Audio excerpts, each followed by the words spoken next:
तर गायिका अंजली भारतीच्या वादग्रस्त विधानावर भाजप नेते चित्रा वाघ यांनी कडक शब्दात प्रहार केला। राजकीय विरोध असू शकतो, मात्र अशी चिथावणी देणं चुकीचं असून भारतींच्या बुद्धीची कीव येते अशी टीका त्यांनी केली आहे। तर आमच्याकडे संविधानाचे शस्त्र असून कायदेशीर कारवाई कशी करायची हे आम्हाला ठाऊक आहे असं सांगत त्यांनी अंजली भारती आणि आयोजकांवर तातडीने गुन्हा दाखल करण्याची मागणी केली आहे। अंजली भारती नावाच्या बाईचा व्हिडिओ बघितला आणि तळपायाची आग मस्तकात गेली।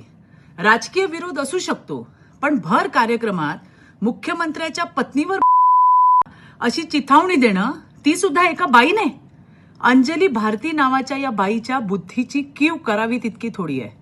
अशी भाषा म्हणजे मानसिक विकृती असून या बाईवर आणि ज्यांनी कोणी हा कार्यक्रम आयोजित केला त्याच्यावर तात्काळ कठोर कारवाई झालीच पाहिजे। तर एखाद्या महिलेविषयी